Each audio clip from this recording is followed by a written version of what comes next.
Hoje nós vamos conversar sobre o Renascimento e o Humanismo, dois movimentos importantes que marcam a história da era moderna. Para compreender o que foi o Renascimento, é importante entender o papel das cidades italianas. As cidades italianas do norte, elas vão se destacar no seu desenvolvimento comercial, no processo de expansão urbana, que vai ser importante durante o século XIII. A gente vai ter aí que em algumas regiões ocorre uma desaceleração no desenvolvimento das cidades nesse período, devido à Guerra dos 100 Anos e à Peste Negra. No norte, a gente vai ter uma particularidade. Essas cidades, o feudalismo não vai ter tanta força, o que vai facilitar o desenvolvimento urbano e comercial da cidade. Então, a gente vai ter aí cidades com um processo de enriquecimento muito grande dos comerciantes e banqueiros. E entre as principais cidades mercantis da Itália estão as cidades de Gênova, Veneza e Florença. São cidades que vão se destacar nesse desenvolvimento comercial do período. Associado a isso, nós vamos ter também conflitos que vão caracterizar, vão estar presentes dentro dessas cidades. Conflitos que vão estar relacionados às famílias importantes, que lutavam pelo poder.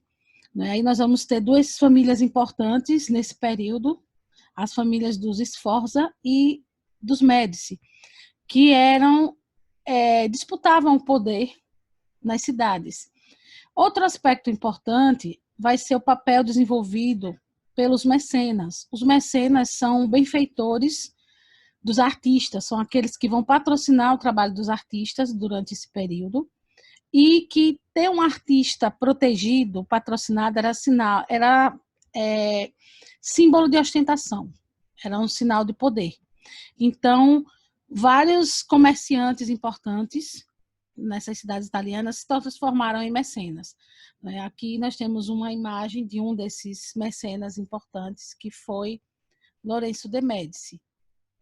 Vai ser a família Médici vai ser uma família muito importante no papel aí de mecenas dos artistas. O Renascimento é considerado um movimento cultural importante, cultural e artístico, que surge na Itália e que depois se espalha por toda a Europa. Vai marcar o século XVI, e tem uma relação muito forte com a ideia de renovação no campo das artes, da literatura, da cultura. Vai ser um período de progresso, de desenvolvimento científico, e durante esse período nós vamos ter uma forte valorização do ser humano, o ser humano enquanto referência para esses artistas. Entre as principais características do Renascimento estão a busca pela inspiração na cultura greco-romana, que durante a Idade Média era considerada uma cultura pagã e por isso excluída. Então, com o Renascimento, os artistas retomam elementos de referência da cultura greco-romana e incorporam em suas obras. A valorização do antropocentrismo, que é o ser humano enquanto centro de todas as coisas. A valorização da natureza e o ideal humanista. O humanismo vai ser um movimento importante, principalmente porque vai promover uma mudança na educação, inserindo aí propostas de ensino de filosofia, história, matemática e poesia. Os humanistas eles vão buscar inspiração nos antigos escritores greco-romanos e vão trazer alguns valores importantes, como a exaltação das capacidades individuais, a valorização da liberdade individual, vão valorizar o grego e o latim e o fortalecimento do antropocentrismo. Essa arte renascentista ela vai ter como referência essa valorização do ser humano e também a incorporação dos avanços científicos da época, onde os artistas eles vão inserir nas suas técnicas diversos elementos que vão ser frutos de pesquisas científicas. Um ponto central é o ser humano enquanto criador e criatura da arte. O ser humano ele passa a ser considerado aí o foco das preocupações da vida e do imaginário dos artistas. né? Nós vamos ter o ser humano enquanto criador e a criatura da arte. O que isso quer dizer? É um período em que vão ser produzidos diversos retratos e autorretratos, né? Os artistas eles vão ter autonomia na sua criação, vão poder olhar a natureza não somente como contemplação, mas também como observadores, e os atributos da arte que vão ser extremamente valorizados. As características da pintura renascentista: a perspectiva, que é a arte baseada em cálculos matemáticos e geométricos, uma ideia de profundidade na obra. O uso do claro e escuro é um outro elemento importante, que é a presença de pinturas com, ao mesmo tempo, áreas iluminadas e áreas sombreadas. O realismo, o artista procurou utilizar nas suas criações expressões o mais próximo da realidade. Inicia-se o uso da tela e da tinta a óleo e o surgimento do estilo particular de cada artista. Cada artista passa a desenvolver elementos da sua própria identidade na produção da sua obra. Aqui nós temos algumas imagens importantes, de obras importantes, como o Nascimento de Vênus, de Sandro Botticelli, Criação de Adão, de Michelangelo, A Anunciação, de Leonardo da Vinci, A Escola de Atenas, de Rafael Sanzio. E na escultura, algumas características também vão ser importantes, como a harmonia dos traços, o uso do mármore na produção dessas obras, a inspiração na antiguidade clássica. O culto ao ser humano é outro elemento que retorna para as esculturas renascentistas, e a valorização da perfeição. Aqui nós temos uma obra que é referência do Renascimento, da escultura renascentista, que é a Pietà de Michelangelo. O Mausoléu de Júlio II, também em Roma, de Michelangelo, também é uma outra obra de referência. No campo da música, nós vamos ter aí um aperfeiçoamento de instrumentos e criação de diferentes estilos musicais. Temas que foram rejeitados na Idade Média retornam às músicas renascentistas, e o uso de instrumentos medievais como o alaúde e o saltério. Na literatura, dois gêneros são importantes, que são retomados, a poesia lírica e a epopeia.